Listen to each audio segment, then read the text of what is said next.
Hello and नमस्कार। मैं doctor कंचन Singh Bharat homeopathy में आप सभी का स्वागत करती हूँ और आशा करती हूँ कि आप सभी अच्छे और स्वस्थ होंगे। आज के इस वीडियो में मैं आप सभी से बात करने वाली हूँ कि कैसे आप अपने जीएफआर को बढ़ा सकते हैं। तो चलिए वीडियो को स्टार्ट करते हैं। किडनी की फंक्शनिंग है हमारे ब्लड को फिल्टर करना। जब इसकी फंक्शनिंग डिस्टर्ब होती है तो वो हमारे ब्लड को भी वो फिल्टर नहीं कर पाती है। वेस्ट मटेरियल को भी यूरिन के जरिए वो बाहर नहीं निकाल पाती है। क्रिएटिनिन बढ़ जाता है, यूरिया बढ़ जाता है और साथ ही साथ हमें ये देखने को मिलता है कि हमारा जीएफआर कम हो रहा है। जीएफआर यानी कि ग्लोमेरुलर फिल्ट्रेशन रेट, ये चीजें जीएफआर ये दर्शाता है कि आपकी किडनी की फंक्शनिंग कितनी अच्छे से हो रही है। अगर किसी भी पर्सन का जीएफआर 120 प्लस है तो इसका ये मतलब है कि किडनी के अंदर कोई भी प्रॉब्लम नहीं आई है, किडनी की फंक्शनिंग बहुत बेहतर चल रही है।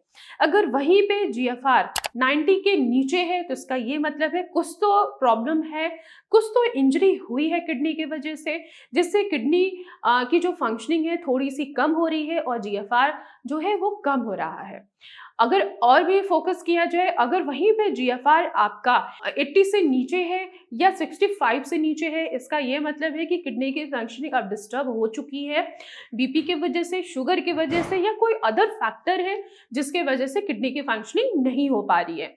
अगर वहीं पे जीएफआर बहुत ज्यादा कम हो गया है, 10 हो गया है, 5 हो गया है, तो इसका ये मतलब है कि अब किडनी काम नहीं कर रही है, जिसके वजह से पेशेंट को डायलिसिस पे जाना पड़ता है। तो आइए हम समझ लेते हैं कि आखिर जीएफआर को हम कैसे बढ़ा सकते हैं। फर्स्ट ऑफ ऑल, अगर आपकी किडनी खराब हुई है शुगर की वजह से या बीपी के वजह से, तो आपको रेगुलर चेकअप कराना है, अपने बीपी और शुगर को कंट्रोल करना है। अगर आपका शुगर बढ़ रहा है या आपका ब्लड प्रेशर बहुत ज्यादा बढ़ रहा है तो इससे आपका जीएफआर बढ़ेगा नहीं, इससे आपका जीएफआर और भी ज्यादा कम हो जाएगा। तो अपने डॉक्टर से मिलिए, अपने शुगर को कंट्रोल कीजिए, अपने बीपी को कंट्रोल कीजिए। बीपी और शुगर को कंट्रोल करने के लिए मॉर्निंग वॉक कीजिए, योगा कीजिए, मेडिटेशन कीजिए, जिससे आपका बीपी कंट्रोल में रहे, शुगर आपका कंट्रोल में रहे और आपका जीएफआर क्या हो, धीरे धीरे बढ़े। अब अगर हम दूसरी बात पे फोकस करें, वो है हमारी डाइट। हमें प्रोटीन की मात्रा को क्या करना है, बैलेंस में रखना है।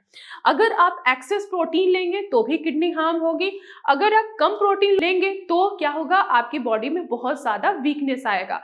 तो आपको प्रोटीन लेना है, लेकिन ऐसा प्रोटीन लेना है जो किडनी के फंक्शनिंग को इंप्रूव करे, ना कि किडनी के फंक्शनिंग को खराब करे।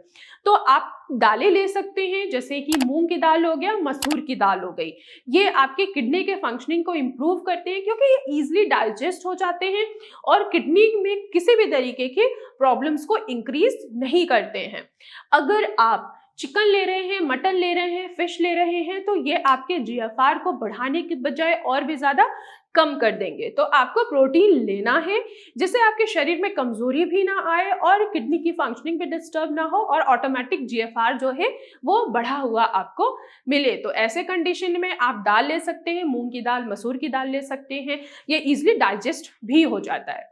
अगर हम बात करें वेजिटेबल्स की, थर्ड पॉइंट है वेजिटेबल्स की। ऐसे आप चयन कीजिए जिनमें लो पोटेशियम हो, फास्फोरस भी लो हो और सोडियम भी लो हो। तो ऐसे वेजिटेबल्स का सेवन करना है जिनमें एंटीऑक्सीडेंट भी हो और लो पोटेशियम, लो फास्फोरस जरूर हो।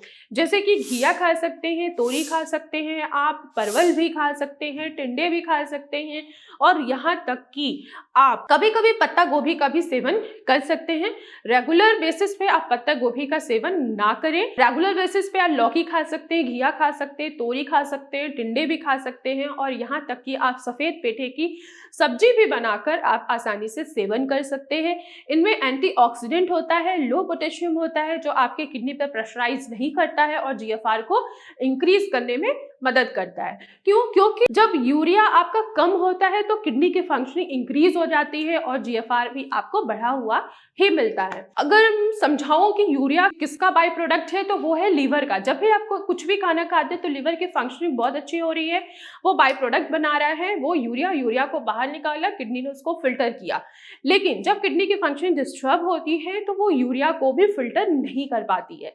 तो ऐसे कंडीशन में अगर आप पोटेशियम वाली सब्जियों का सेवन कर करेंगे, एक तो पोटेशियम भी बढ़ेगा, साथ ही साथ यूरिया भी बढ़ेगा और आपका जीएफआर कभी भी नहीं बढ़ेगा। तो ऐसे कंडीशन में आप लौकी, घिया, तोरी, परवल, टिंडे और सफेद पेठे का सेवन करके अपने जीएफआर को इंक्रीज कर सकते हैं। साथ ही साथ आप गेहूं की बनी हुई रोटी का सेवन करके अपने जीएफआर को बैलेंस कर सकते हैं, इंक्रीज कर सकते हैं। दलिया है, ओट्स है, पोहा है, यहाँ तक कि मिलेट्स हैं, उनका भी आप आसानी से सेवन करके अपने जीएफआर को बढ़ा सकते हैं।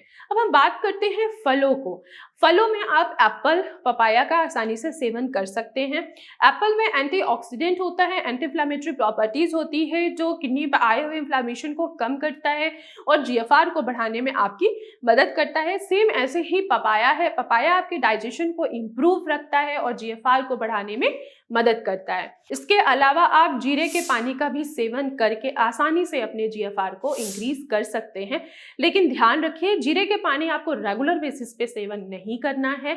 आप हफ्ते में एक बार पी सकते हैं या महीने में से 2 या 3 बार आप आसानी से पी सकते हैं। साथ ही साथ बहुत सारे ऐसे किडनी के पेशेंट हैं जिनको टेस्ट बिल्कुल भी नहीं आता है। क्यों? क्योंकि वो लंबे समय से उबला हुआ ही खाना खा रहे हैं। तो ऐसे में आप अपने खाने में हल्दी पाउडर का इस्तेमाल कर सकते हैं जो किडनी के फंक्शनिंग को इम्प्रूव करता है और जीएफआर को बढ़ाने में आपकी मदद करता है। साथ ही साथ अजवाइन भी आप अपने खाने में डाल सकते हैं, यहाँ तक कि अजवाइन का पानी भी ले सकते हैं। ये गैस एसिडिटी को भी कम करता है। ध्यान रखिए कि जब भी आप अजवाइन लेंगे तो रेगुलर बेसिस पे ना लेकर आप कभी कभी अजवाइन के पानी का आसानी से सेवन करके अपने जीएफआर को बढ़ा सकते हैं। और साथ ही साथ योगा और मेडिटेशन जरूर कीजिए और अपने जीएफआर को इंक्रीज करिए। तो आज की वीडियो में बस इतना ही, फिर मैं मिलूंगी नेक्स्ट वीडियो में। तब तक के लिए धन्यवाद।